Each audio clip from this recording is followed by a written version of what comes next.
Welcome to the April ACC. I am delighted to introduce Dr. Maria Corcorran, who will be speaking to us today about updates in the management of HBV and HCV. She is an assistant professor in the Division of Allergy and Infectious Diseases at the University of Washington. Please feel free, as a reminder, as we go along, to type questions in the Q&A box, and we will address those, I believe, at the end of your talk. Is that right, Maria? Yeah, or we can also pause kind of in between Hep B and Hep C. Okay, great. So at the appropriate time, I'll read those questions to Maria if you want to put them in the box as we go along. So over to you, Maria. Thank you so much for joining us today. Great, thanks so much for having me. And it's a pleasure to talk to you guys about updates in the management of Hep B and Hep C. See if I can advance these. Okay, I don't have any disclosures. Here is a disclaimer from the Mountain West AETC. I'll give you a second to look at that. Okay. So what I'd like to talk about today, I'd like to review the new 2025 AASLD Hep B treatment guidelines. I'd like to briefly review the Hepatitis B Primary Care Working Group guidance, discuss the risks of Hep B reactivation or incident infection after switch off of tenofovir containing ART, review select Hep B drugs in development, and then we'll switch over to Hepatitis C and review data on incomplete adherence to Hep C DAAs. We'll discuss novel care strategies for DAA prescribing, and then we'll review what data is available supporting the use of DAAs during pregnancy. So first, to start off with Hepatitis B. So as some of you may know, there were updated Hep B treatment guidelines that were published in late 2025. And I will say that these are guidelines specific to Hep B mono infection, so not Hep B and HIV co-infection, but I think it's important for us to review these regardless. And these guidelines really aim to kind of update and supplement the existing guidance on hepatitis B treatment. And they focus specifically on 6 key questions related to prevention, treatment, and then HCC screening. And overall, I would say that these guidelines kind of provide a move towards a lower threshold to start treatment and also kind of incorporate shared decision making between patient and provider. There is importantly no change to the recommendations to treat all people with cirrhosis and also to treat all of those with immune active disease. And just to remind you about kind of what the different phases of chronic hepatitis B are as we talk about them as it pertains to treatment, immune active disease are really E antigen positive individuals with a DNA greater than 20,000 and an ALT that's 2 times the upper limit of normal, or they're E antigen negative individuals with a DNA greater than 2,000 and an ALT at 2 times the upper limit of normal. There's also immune tolerant individuals, and this will be pertinent in the next slide. These individuals are E antigen positive, have a very high DNA at greater than 10 million, and normal ALT. There's also inactive carriers or chronic inactive disease. These are individuals who are E antigen negative, have a low DNA, and a normal ALT.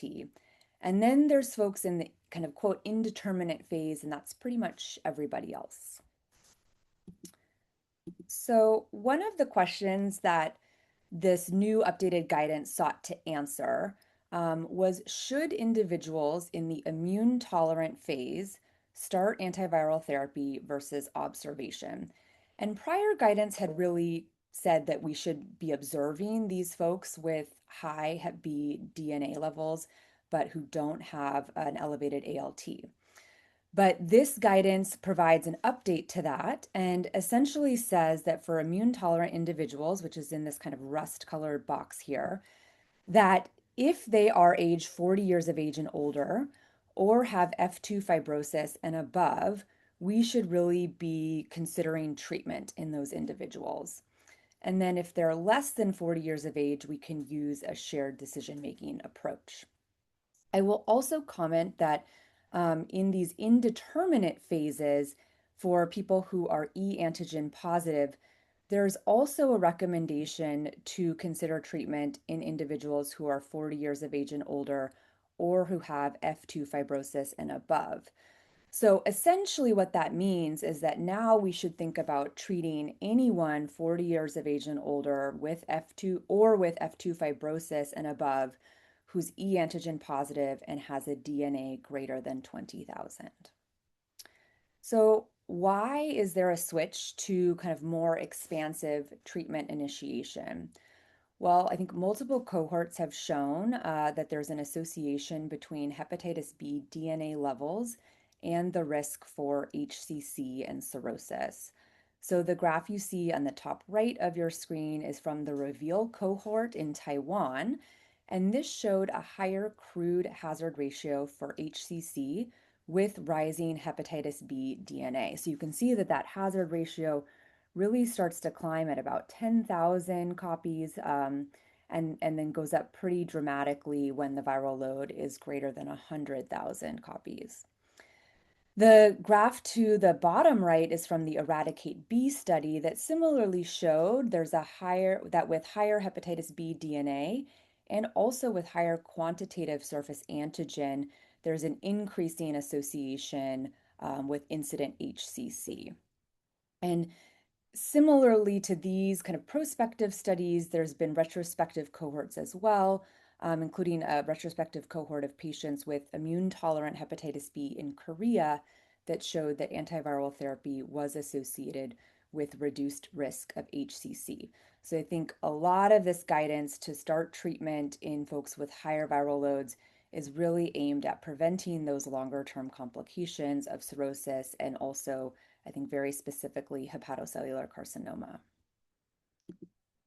The next question that this updated guidance sought to answer is should Hep B E antigen negative individuals without cirrhosis who are in the indeterminate phase start antiviral therapy versus observation? So again, no change to immune active folks who we should be treating, and also no change to immune inactive folks who we should just continue to monitor. But for other folks, and I think specifically for folks who are e antigen negative and have a hepatitis B DNA that's greater than 2,000, but maybe don't have elevated ALT, the guidance is now saying that we should consider treatment based on shared decision making after a discussion of the risks and benefits and factors associated with increased risks for HCC, which they say include male sex, age greater than 40, and a platelet count of less than 180. And then if treatment is not initiated, that we should monitor these folks, specifically monitoring their ALT and their Hep B DNA every 3 months for the first year, and then every 6 months kind of thereafter, with kind of intermittent assessments for signs of cirrhosis and need for treatment. And evidence supporting this sort of more expansive treatment, really, I think the best evidence comes from a systematic review and meta-analysis that really looked at the incidence of adverse clinical outcomes, including HCC and cirrhosis. And this meta-analysis included 32 studies of individuals in the indeterminate phase. 14 of these 32 studies included people who were e antigen negative only. And across the systematic review and meta-analysis, the pooled annual incidence rate for HCC was 0.32%. And you can see that the incidence was higher in those who were untreated at 0.34% and lower for those who were treated at 0.24%. In multivariate models, age, male sex, and Hep B E antigen positive status was associated with higher incidence of HCC. And then amongst those 14 studies with a hepatitis B, amongst the 14 studies where only Hep B E antigen negative cohorts were included, the annual incidence of HCC was lower overall at 0.13%, but there was a higher incidence in those who were untreated at 0.17% versus those who were treated. And then when they stratified that by age, the incidence, not surprisingly, I think, increased with age. So again, evidence that we probably can prevent or mitigate the risk, not prevent, but at least reduce the risk of HCC if we start people on treatment to lower the viral load.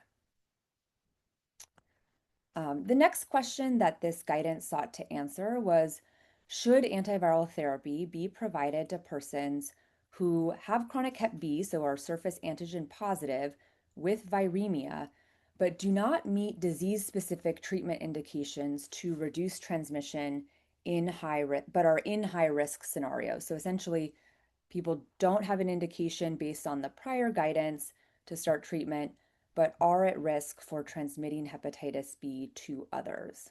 Um, and here, the updated guidance says that surface antigen positive individuals who are viremic and in quote unquote high risk scenarios for transmission can be offered antiviral therapy to reduce the risk of horizontal transmission via a shared decision making approach. So, there's not great data necessarily directly supporting this recommendation, but I think the guideline committee here is trying to take a public health approach.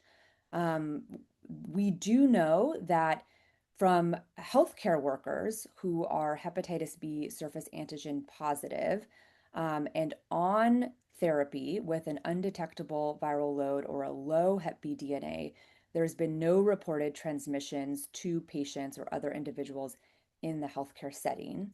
And then we also have good quality evidence to suggest that antiviral therapy in pregnant women with a high viral load, and specifically a viral load greater than 200,000, leads to lower rates of perinatal Hep B transmission. So while we don't have the same kind of U equals U data that we have for HIV, I think there's, some extrapolations we can make from the data that are available that lower viral loads, I think, lead to lower risk of transmission. The next question I'll go over that the guidelines tried to address is, what is the optimal antiviral strategy for hepatitis B surface antigen positive pregnant women with a hepatitis B DNA greater than 200,000 to prevent mother to child transmission? And so while in the HIV world, we all know that there's been good data to support the use of TAF during pregnancy. Prior hepatitis B guidelines didn't recommend TAF for Hep B positive pregnant women during pregnancy, but this updated guidance now does include TAF as a preferred regimen for the management of hepatitis B in pregnancy. And so the new guidelines recommend to start either TDF or TAF at week 28 if Hep B DNA is greater than 200,000 at any point during pregnancy. And I underlined the any because that is also an update in these guidelines, where before it was if your Hep B DNA was greater than 200,000 in like the third trimester or right before the third trimester, then you would start therapy. But this is really saying that you can use any time point in pregnancy to start treatment at 28 weeks. And then, of course, if people have pregnant women have other indications for being on therapy, they should just be on therapy throughout their pregnancy. The guidelines also say that if invasive procedures are planned, like amniocentesis, or if Hep B immune globulin is not available for infants, then starting TDF or TAF at 16 weeks would be recommended. And then the last question I'll go over that the updated guidance sought to answer was about HCC screening. And specifically, I want to talk about what we should do for individuals who are HIV and Hep B co-infected. So I think before, guidance didn't necessarily make strong recommendations about when to start HCC screening in co-infected individuals. I think the OI guidelines has made a comment about experts would recommend starting at 40 years of age. But these guidelines make more kind of concrete recommendations about when to start HCC screening in co-infected individuals, and they're recommending it at 18 years of age for men and 40 years of age for women. And so the 18 years for men is actually a pretty big update. And I know that prior to this, I was not doing that for my patients. And so this is something that I will change in my practice. I think that data from this really comes from the NA Accord study. So there's been multiple kind of analyses from NA Accord data. The first one showed that the HCC incident rate for co-infected individuals was 2.09 per 1,000 person years. And that was 23 times the incident rate of HCC for HIV mono-infected individuals. So it's very clear that co-infected individuals have a much higher rate of HCC, not surprising, right? We know that Hep B is in and of itself oncogenic. And then there was another NA Accord analysis that showed, again, a similar incident rate for co-infection of 1.9 per 1,000 person years for HCC. And then when they kind of looked at the risk for HCC by different age groups and by sex, the adjusted hazard ratio for HCC was 1.92 when comparing men to women. And then it was 1.97 when comparing individuals 40 to 49 versus those less than 40, and then 2.55 when comparing individuals who are greater than 50 to less than 40. So I think what's clear here is that male sex is a risk factor, and increasing age, again, not surprisingly, is a risk factor. And then screening for HCC should be done with liver ultrasound every 6 months, as well as serum alpha fetoprotein. So I just want to highlight that, I think I'm really thankful that these AASLD guidelines are kind of becoming more permissive of starting antiviral therapy earlier. I do acknowledge, though, that I think Hep B guidance is confusing. Hep B is confusing in general, and I think kind of having the E antigen status in there confuses a lot of folks. And so a group of experts, many of whom actually are authors on the AASLD guidelines, got together and created some guidelines that are a little bit more streamlined and are targeted towards primary care providers and people who maybe don't do Hep B management as frequently as hepatologists or infectious disease providers. And so these guidelines, you can find them on the Hepatitis B online site under the Hep B Primary Working Group tab. And they really say that, in principle, all people with chronic hepatitis B who are viremic are candidates for treatment, and that there's really kind of four buckets of individuals where we should be thinking about starting therapy. The first bucket is individuals who have significant fibrosis or cirrhosis and detectable Hep B DNA. And here they defined significant fibrosis of having a FibroScan showing greater than or equal to F2 fibrosis or an APRI score greater than 0.5. The second bucket is individuals who have a Hep B DNA greater than 2,000 and elevated ALT or a family history of HCC. So this is a little bit similar to the guidance for e antigen negative, kind of immune active folks. And then the third bucket is any of the following conditions. So folks who have chronic hepatitis B and are immunosuppressed, have viral co-infections, have Hep B transmission risk factors, which I've defined in the blue box on the right-hand side of your screen, or extrahepatic manifestations of hepatitis B. And then lastly, they basically say that, any patient who prefers treatment over monitoring, we should be offering therapy in those cases. So I'd like to pivot now to talk about Hep B and HIV co-infection or risk for, reactivation of hepatitis B or incident infection in the setting of co-infection when we're moving away from tenofovir regimens and switching a lot of people to tenofovir sparing regimens.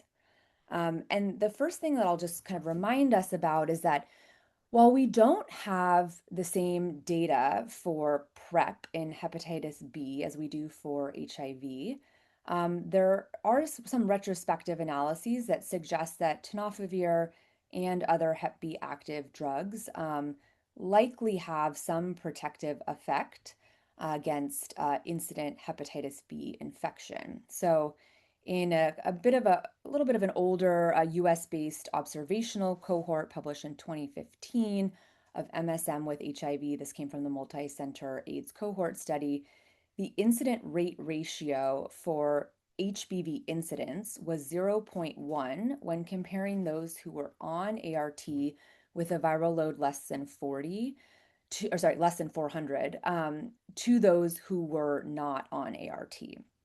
So people on ART had a significantly lower incidence of hepatitis B compared to those who were not, and presumptively, most of this ART was tenofovir containing or at least 3TC containing. And then in another study from the Swiss cohort amongst 1,716 patients who were Hep B negative at baseline, there were 177 incident Hep B infections over 10,000 person years of follow-up. And incident Hep B infections were lower for persons on HBV active ART, including tenofovir, 3TC, and FTC. And what you can see in the table here in the multivariable hazard ratios is that the risk for incident Hep B infection was lowest in those individuals who were on TDF and 3TC, followed by TDF, FTC, and then TDF by itself. But what is the risk? I think what we're all wondering, is what is the risk of Hep B reactivation in the setting of being off of tenofovir?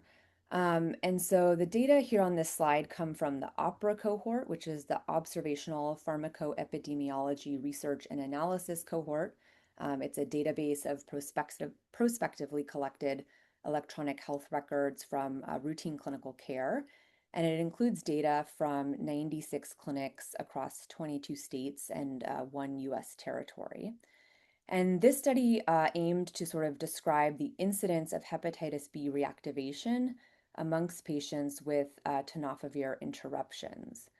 So it included people with HIV and either a positive hepatitis B surface antigen or a positive hepatitis B core antibody who had tenofovir interruptions of 45 days or greater. It sort of categorized people as being high, medium, or low risk for reactivation. High risk were those people who were surface antigen positive. Medium risk were folks who had an isolated core antibody. And then low risk were folks who had a positive core antibody and a positive surface antibody. And then the analysis was restricted to individuals who had at least one ALT and Hep B DNA or surface antigen measured during their tenofovir interruption. So there were 6,252 tenofovir interruptions amongst 5,343 people between 2001 and 2023 that were included. And the median length of tenofovir interruption was 23 months. I will say that in this cohort, about 49% of individuals had other kind of Hep B active agents on board. And so, but 97% of those were 3TC, 3% FTC, and 3% entecavir. And what they found was that Hep B reactivation was overall uncommon. It occurred in about 2% of tenofovir interruptions. And when it occurred at a median of 9 months from tenofovir interruption. Not surprisingly, the risk for reactivation was highest in those individuals who were surface antigen positive, occurring at about 17% of tenofovir interruptions with surface antigen positivity, and that occurred at about 10 months from tenofovir interruption. There were far fewer reactivations that occurred in the moderate risk group. Again, those are the isolated core antibody group, and then in the low risk group, who are the folks who had a positive core and a positive surface antibody. But notably, there still were a few reactivations in those groups. In this study, Hep B reactivation was accompanied by flare in about 1% of interruptions, and then reactivations were numerically less in the tenofovir interruption group that was quote unquote covered by another Hep B active agent, although those confidence intervals overlapped.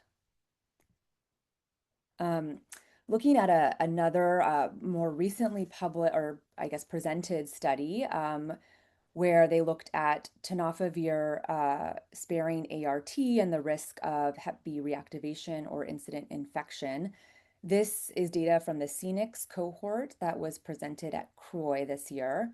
And again, looked at risk for Hep B reactivation and Hep B incident infection in persons prescribed tenofovir sparing ART, including FTC and 3TC containing regimens. And this study included people with HIV who were prescribed tenofovir sparing ART for at least 3 months or more between 2014 and 2024, who had a Hep B surface antigen and Hep B surface antibody results that were available prior to switch without evidence of active Hep B. So you had to have a negative surface antigen prior to switch.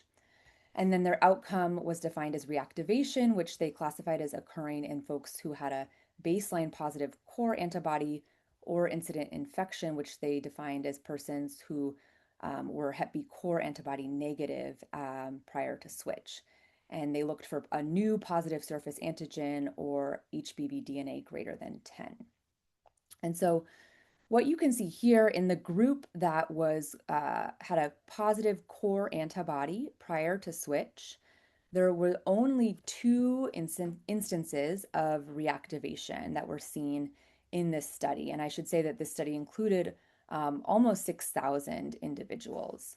So very rare. But interestingly enough, these 2 episodes of reactivation occurred in folks who were also surface antibody positive at baseline. And there was no reactivations observed in people who had an isolated core at baseline. In terms of new infections, there were 13 of those seen in this study. 4 of those occurred in people who had a positive surface antibody at baseline, and 9 occurred in those who kind of were had a negative serologic profile across the board at baseline. And then amongst those who had they couldn't classify people as having reactivation or new infection because they had an unknown Hep B core antibody status at baseline, there was 2 kind of reactivations / infections in people who were surface antibody positive at baseline, and 4 in people who were surface antibody negative at baseline. So I think what this study kind of brought up for me, and the prior study as well, is that, okay, yes, so these reactivations and new infections are very rare, but it's interesting that some are happening in people who have a positive surface antibody pre-switch. So what is the durability of the hepatitis B surface antibody in people with HIV? The data here is from a retrospective analysis of Hep B surface antibody loss over time from a multi-center French cohort. It included adults with at least 2 Hep B surface antibody measurements, at least 6 months apart, who had at least one of those measures had to be a surface antibody that was above kind of the limit of protection, so greater than 10 international units per liter. And in people who had multiple Hep B surface antibody titers, the highest surface antibody titer was used as sort of their entry point into this analysis. The analysis excluded individuals who had a positive core antibody and those who had a positive surface antigen or who had other forms of immunosuppression. And then the primary outcome was Hep B surface antibody loss, including time to loss from peak titer. And so there was over 11,000 persons that were included in this analysis, and they entered into the analysis cohort between 1988 and 2024. The median follow-up time per person was 3.8 years, and then the median CD4 count at time of entry was 577. And what you can see here in the graph is that the kind of your probability of losing a protective hepatitis B surface antibody titer really depended on your baseline surface antibody titer. So for folks who had a baseline surface antibody titer of greater than 1,000, 95% of those maintained a protective surface antibody level at 10 years. For those individuals who had a baseline surface antibody titer of 500 to 999, 91% maintained a protective antibody titer at 10 years. For those individuals who had a baseline titer of 100 to 499, 86% maintained a protective surface antibody level at 10 years. But then individuals who had a surface antibody level or titer of 10 to 99 at baseline, only 54% of those had a surface antibody titer greater than 10 at 10 years. And surface antibody loss was also associated with duration of HIV, age greater than 40, and being born outside of France, which in this cohort was mainly folks from sub-Saharan Africa. Another study that kind of aimed to look at this, also from a European cohort, this was a retrospective review of 155 patients with HIV in the Netherlands who participated in a prior multicenter Hep B vaccine trial. All of these individuals received hepatitis B recombinant vaccine with something called Hep B Vax Pro. This is something that's available in Europe. It's not available here. And these individuals had a post-vaccine titer of greater than 10 and at least 1 year of follow-up. The authors in this study analyzed stored plasma samples at yearly intervals for up to 5 years and evaluated for surface antibody titers. Of the 155 individuals, 87 of those actually had a Hep B surface antibody titer of less than 10 on follow-up, and only 68 maintained a Hep B surface antibody titer of greater than or equal to 10 on follow-up. The anti-H or the Hep B surface antibody loss was associated with lower post-vaccination titer, lower CD4 count at vaccination, and not being on ART at primary vaccination or on follow-up. And in the kind of Kaplan-Meier curve up here, you can see that when compared to individuals who had a baseline surface antibody titer of 10 to 100, which is this lower line here, folks who had a baseline titer of 100 to 1,000 were 8 times more likely to maintain protective levels on follow-up. And then those individuals who had a baseline titer of greater than 1,000 were 76 times more likely to have protective levels on follow-up. Okay, so what should we do? I think this is the big question is like, how do we manage all of this in clinical practice? Well, I think there's kind of considerations for pre-switch and then also for post-switch. I think for pre-switch, it's really critical, right, that we know the Hep B serologic status before switching off Hep B active ART. So I would recommend that we obtain a triple screen with Hep B surface antibody, Hep B core antibody, and Hep B surface antigen, ideally within probably the past 5 years. And I will say, I should preface this by like, these are my recommendations and my kind of considerations and how I'm thinking about things. There isn't really clear guidance on what we should be doing. So I know that at Madison, we're going to start really making sure that people have a full serologic profile at some kind of reasonable interval, ideally probably within the past 5 years before switch. And that just helps us understand risk, who needs to be vaccinated, and who shouldn't be switched. I think we really do need to avoid switching patients who have active hepatitis B infection, which would be indicated by a positive surface antigen. Certainly, there are cases in which people may not be taking their ART at all, and so they're not taking TAF, FTC, BIC, and you're not really making any headway with your HIV management or hepatitis B management. And in those patients, sure, you may consider a switch to long-acting injectable regimens like Cabril that wouldn't provide hepatitis B coverage because you want to gain control over the HIV and then, hope that people will take tenofovir oral therapy.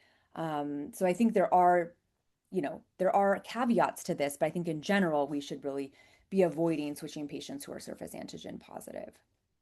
And then I think it's very clear that we should be vaccinating individuals who are surface antibody negative, including those individuals who have an isolated core antibody. And I think ideally we really should be targeting a post-vaccine titer of greater than 100. This is already recommended in the OI guidelines for vaccination of folks with isolated core, although I'm quite convinced by some of the data I was reviewing for this talk that really it seems like once you get over that 100 international units per liter mark, your likelihood of having a protective hepatitis B surface antibody years out is going to be much higher. And then I think, the timing of vaccination and switch to tenofovir sparing ART can be individualized, right? If you've got an individual who's motivated to start Cabril, they're, Hep B non-immune, but they don't really have any Hep B risk factors, I would probably go ahead and switch them and start the vaccination series at the same time. If I've got somebody who has multiple risk factors for hepatitis B, can wait to switch, I might vaccinate them first and then switch. And then, what to do post-switch. I think this is really unclear, but some thoughts that I have, I think if we have a vaccine non-responder or somebody who just adamantly declines vaccination and has ongoing risk factors for hepatitis B, then we should be doing some repeat Hep B surface antigen screening at some interval. The guidelines for Hep B testing state that people with ongoing risk factors who are not immune should have, quote, periodic repeat testing, but the kind of interval for this is not well defined. I think practically speaking, we could consider doing this yearly to align with HCV screening recommendations in sexually active MSM with HIV. And then how or if to monitor post-switch in persons with a positive surface antibody, I think is very unclear and a point of kind of debate. I hope that I've showed you that overall the risk of hepatitis B reactivation or incident infection is going to be very low. And so, yes, it's possible, but this is not a likely occurrence. Also, a lot of the studies that I just presented are using data that is a little bit older, obviously retrospective, and most of those individuals who were vaccinated were probably vaccinated with single antigen vaccines like Engerix or Recombavax HB. And now we're using a lot more Heplisav-B, which we know promotes a better immune response in people living with HIV. And so, how does the durability of surface antibody hold up in the era of Heplisav-B, I think is an unanswered question. And then, another unanswered question is, does waned Hep B surface antibody status truly correlate with hepatitis B susceptibility? Or can an anamnestic response be mounted as we have seen in kind of longitudinal cohorts of people with who don't have HIV? So I think those are some questions to consider.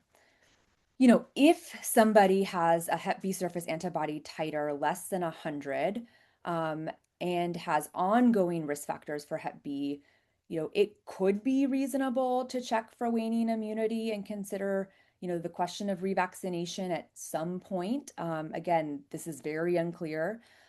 Or, should we just be considering boosting those individuals up to a surface antibody titer of greater than 100? I don't know the answer here.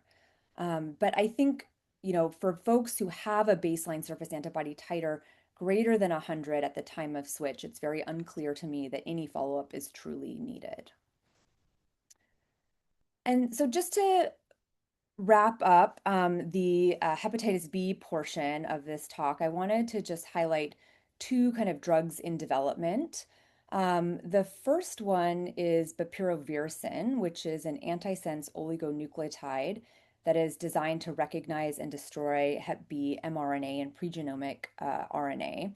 And the reason I highlight this is that GSK, who's the manufacturer here, has released a press release basically stating that they've had favorable phase 3 study results, and I believe they're pursuing approval for this drug, but they haven't yet made the study results public, and so it's not clear what the outcomes are there. But the data that I'm showing you here on this slide comes from their phase 2 study, which was a randomized investigator unblinded trial that involved participants with chronic Hep B who were not receiving or were receiving nucleoside or nucleotide analog therapy. So you could be on kind of baseline oral therapy or you didn't have to be. And participants were randomized in a 3 to 3 to 3 to 1 ratio to receive weekly subcutaneous injections of bepirovirsen at a dose of 300 milligrams for 24 weeks, which was group 1, or bepirovirsen at a dose of 300 milligrams for 12 weeks, then 150 milligrams for 12 weeks, that was group 2, or bepirovirsen at a dose of 300 milligrams for 12 weeks, then placebo for 12 weeks, that was group 3, or placebo for 12 weeks, then bepirovirsen at a dose of 300 milligrams for 12 weeks, that was group 4. And I think the punchline here is that the primary endpoint of surface antigen loss and undetectable Hep B DNA occurred in about 10% of individuals in group 1. So 10% of individuals in group 1 who weren't on oral therapy had met the primary endpoint, and those 9% of individuals in group 1 who were on oral therapy. With the kind of as you dropped the dose and gave lower durations of the bepirovirsen, the rate of achieving the primary endpoint dropped. So, some encouraging data in that, we know that Hep B surface antigen loss and functional cure really only occurs in probably about 3% of people who are on oral therapy. So this represents an increase from that, but I think there's a lot of questions as to like who's going to most benefit, what would the cost of this drug be, and are people willing to give themselves weekly subcutaneous injections? Probably, but I think there's a lot of kind of questions that I have, and I'm eager to see the phase 3 results. And then the last thing I'll just highlight is the siRNA molecules in development. So one that I've highlighted here is zalnesiran. So this is an siRNA molecule that destroys mRNA, preventing translation of viral proteins. This was studied in a phase 2 multi-center randomized controlled trial where zalnesiran and oral therapy was given with or without ruxolitinib, ruxotolimod, which is a TLR7 agonist or pegylated interferon. And their primary efficacy endpoint was Hep B surface antigen loss. And so just the highlights here is that there were different groups. Group 1 basically received this siRNA molecule at 100 milligrams every 4 weeks. Group 2 received 200 milligrams every 4 weeks. These are subcutaneous injections. Group 3 received 200 milligrams every 4 weeks plus this TLR7 agonist. Group 4 got 200 milligrams every 4 weeks plus PEG interferon. And then group 5 just got oral therapy. And functional cure or surface antigen loss occurred most commonly in the folks who got the siRNA molecule plus PEG interferon, followed by those who got it plus the TLR7 agonist. So I think a little bit disappointing that the efficacy seems to be highest when given with these other immunomodulatory agents, especially interferon. That's something we've really gotten away from in chronic hepatitis B. As you know, there's a lot of side effects. So I think more to come with these kind of molecules. I know we are running a little bit low on time. So maybe, Victor, if there's any pressing questions, I'm happy to take them now. If not, I could just, go through the Hep C stuff and take questions at the end. Maria, there is one question that I Mhm. think you can probably answer concisely from Chase Yeah. Cannon while we're thinking about Hep B. Do we think the risk for reactivation or flare is the same for people on tenofovir-containing PrEP who are HIV negative? Oh, yeah, good question. So like if people go off of PrEP, I'm assuming is the question. I think Yeah. so. Yeah, so I think, um, it's a great question. I think that it probably depends. I mean, I think if they're surface antigen positive, then probably yes. I think if they have an isolated core, because they don't have concurrent immunosuppression, I would imagine that the risk would be lower. That's a great question, Chase. Thank you. All right. In the last few minutes we have, I just wanted to go through a bit about updates on Hep C. So, there's been a lot of progress that's been made in hepatitis C in terms of, we have great drugs available that provide curative treatment in 2 to 3 months. There's been a lot of, novel work looking at simplified treatment, expanding treatment to hard to reach populations. But we're really not making a huge dent on the incidence of hepatitis C here in the US. So this graph shows reported, or I guess not reported, it's sort of estimated number of acute Hep C infections across 2013 to 2023 in the US. And what you'll see is that the number has really maintained pretty stable since 2020. So to meet WHO elimination targets for Hep C elimination by 2030, we need to see a 90% reduction in new infections, and we are not there. One study that I've highlighted before in this conference, and I'll highlight again because I think it's some of the best data to show us that we really can take a simplified minimal monitoring approach to Hep C, is this MIN-MON study where they enrolled 400 patients. They did not do pretreatment genotypes. They staged cirrhosis by FIB4 alone. And they also provided all pills at entry. So everyone got their 3 months of sofosbuvir velpatasvir at entry. They called people at 4 weeks to just sort of check in, see how things were going. And then they called people again at 22 weeks to remind them of their SVR appointment. And, even with this very kind of minimal monitoring, hands-off approach, what we saw is that overall people did excellent, and SVR12 rates were 95% across the board. This included amongst Hep C mono-infected individuals and HIV and Hep C co-infected individuals, which comprised about 42% of the cohort. So I think, we don't need to be too hands-on in some of this monitoring for Hep C because people do quite well when they just take the drugs. And I think we can also feel reassured that Hep C DAAs are quite forgiving, and that there's high rates of SVR that can be achieved with suboptimal adherence to DAAs. So the data here is from the HERO study, which many of you may be familiar with. It was a randomized controlled trial of the effectiveness of modified directly observed therapy versus patient navigation on a variety of different Hep C treatment outcomes.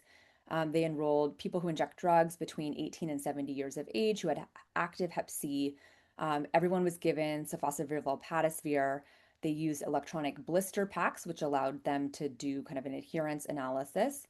And in the modified intention to treat sample for this analysis on adherence, they included 593 participants who initiated treatment and had data from at least one blister pack available.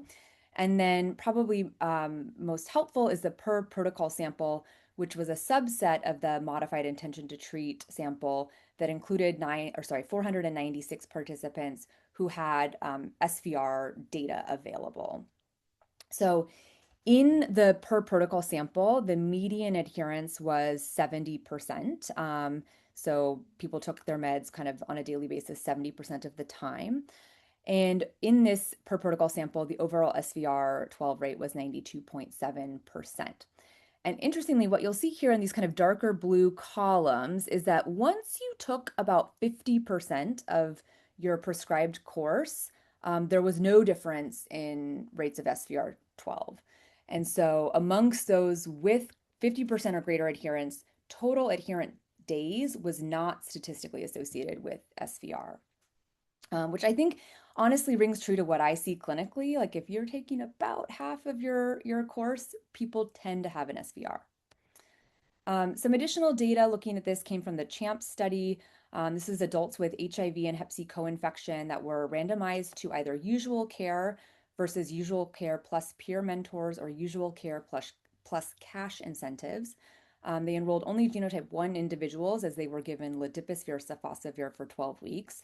People had to have a CD4 count over 100, no decompensated cirrhosis, and no liver cancer. And adherence in this study was assessed by self-report and pharmacy-filled data.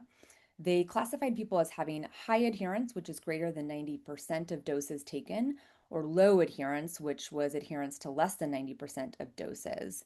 And what they saw was that across 110 participants that initiated therapy, about 72% had high adherence and 28% had low adherence. In the high adherence group, there was a median number of missed doses of 1, but in the low adherence group, there was a median number of missed doses of 14. So people were missing about, 2 weeks of treatment. But there was no difference in rates of SVR. So 95% in the high adherence group versus 97% in the low adherence group.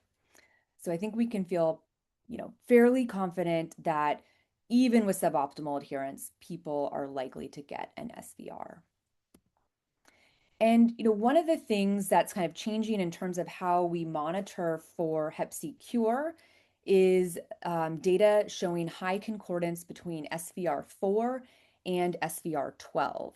So I won't go through all of these studies for the sake of time, but there have been multiple studies now that have shown a greater than 98% positive predictive value of SVR4 for SVR12.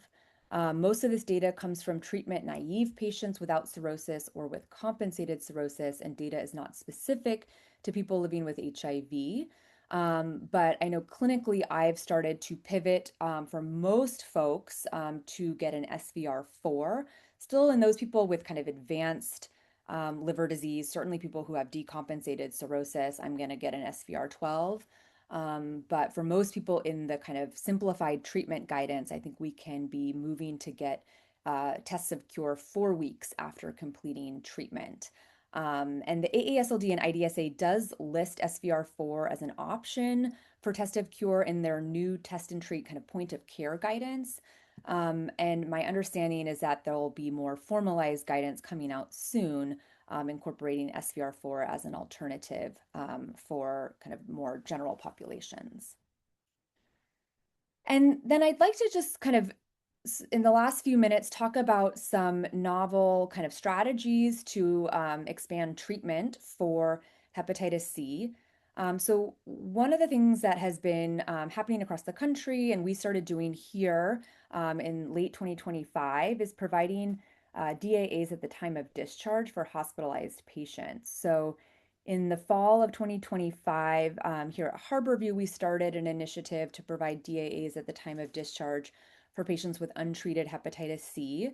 We initially piloted this program with patients who were already being seen by ID or addiction medicine for some other reason, but have since expanded to all medicine services.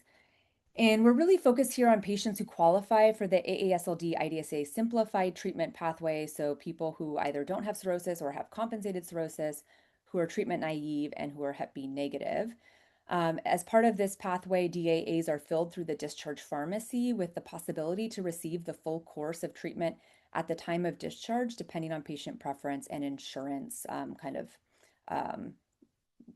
rules. And patients are offered a variety of follow-up options depending on what's most convenient for them. We just started this really, for the most part, in November.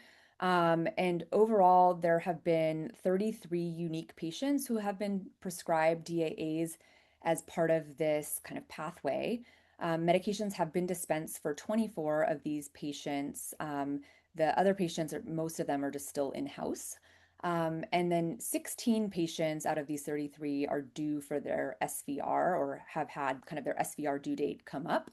And so I just present the care cascade here amongst those 16 patients. So of those 16 who were prescribed DAAs, all of the 16 of them had DAAs dispensed by the discharge pharmacy. 7 of them received the full course of DAAs or picked up a refill.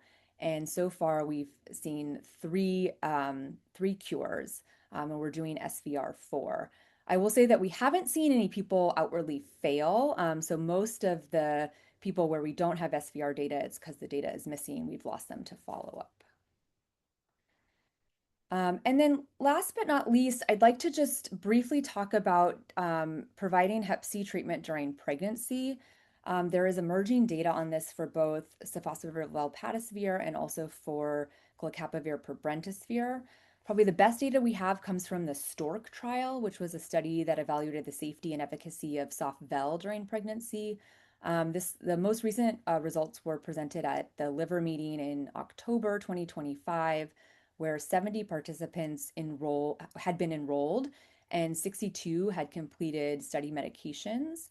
Of the pregnant women who had started soft-vel, there had been 2 treatment discontinuations, one due to vomiting and one due to participant choice. Cure had been assessed in 54 individuals, and 52 of those had achieved SVR. The 2 people who didn't achieve SVR were both genotype 1A. One had missed 20 doses, and the other had missed 28 doses. There were no related maternal or infant serious adverse events, and there have been 0 infant infections to date. They looked at the soft-vel concentrations in breast milk, which were estimated and they estimated the infant daily dose to be less than 1% of the weight-adjusted dose for children. So just to highlight a few outcomes here, of the women who were enrolled in this study who delivered, they delivered at an average gestational age of 38 weeks. 12% had preterm infants. There were 0 episodes of cholestasis of pregnancy. As I mentioned, SVR12 rates were high at 96% and no perinatal Hep C infections. And then just looking at data for GP in pregnancy, there is an IMPACT trial that is currently enrolling to look at this in pregnancy. But I think the best data that we have right now comes from Madeline McCreary and colleagues at WashU. And this was presented both at ID Week and at INSU back in the fall of 2025. What they do at WashU is they take a shared decision-making approach to DAA treatment in the 2nd and 3rd trimester versus providing expedited postpartum treatment. And essentially over an 18-month period, they had 36 pregnant patients with detectable HCV RNA. 30 of those were contacted by ID, 24 engaged in shared decision-making discussions, and of those 24, 75% desired antepartum treatment. When you look at the care cascade here, most of the 18 patients started treatment. 13 of them took at least 1 week of treatment, and then about 11 completed treatment. SVR4 were available in 9 of those 11 individuals, and 82% of those individuals achieved an SVR4. And there was no infant infections to date, no reported adverse pregnancy outcomes. So I know we are running out of time, but I will just say that we are doing this here as well at UW Medicine. The MFM team is providing Hep C treatment under a similar shared decision-making model in pregnancy. And so people can be referred to MFM here at UW for consultation and discussion about starting treatment in pregnancy. I will include in my slides, which I'm sure you guys will have access to, the referral details of how you can place a referral to MFM if you have a pregnant patient, there we go, who wants to get treated for hepatitis C. And then just my take-home messages for this talk. I think guidelines for Hep B treatment are becoming more permissive of antiviral therapy. There's really a focus on eliminating transmission and minimizing long-term complications. Hep B reactivation and incident infections are rare among surface antigen negative individuals who are switched off to tenofovir-based therapy, but I think it's important to understand an individual's serologic status prior to switch. Several novel Hep B active agents are in development, but I think it remains to be seen what the large-scale impact of these are going to be on functional cure. Hep C treatment has been markedly simplified, and first-line DAA therapy is quite forgiving. There's a high concordance between SVR4 and SVR12. Novel care delivery strategies are needed, I think, to expand access to Hep C therapy. Day of discharge prescribing is one of these examples. And then there's some emerging data on frontline DAAs in pregnancy, suggesting that they are both safe and effective. And with that, I will stop. Wonderful. What a great talk packed with so much information, Maria. We really appreciate that. I know we are at time. Laura Reichel had one quick question, which is whether the HMC treatment program includes patients being discharged to respite. Yes, it does. That's actually where we've had some of our best success is when people discharge to respite or to SNFs, because then they're kind of in more of a monitored setting and are more likely to take their DAAs. Great. Well, thank you so much, Maria, for a really excellent talk. You can see little hearts popping up from people who are thankful to you. And for everyone in the audience, thank you for coming. Please do complete the evaluation. And I hope everyone has a great day. Take care. All right, thanks all. Thank you.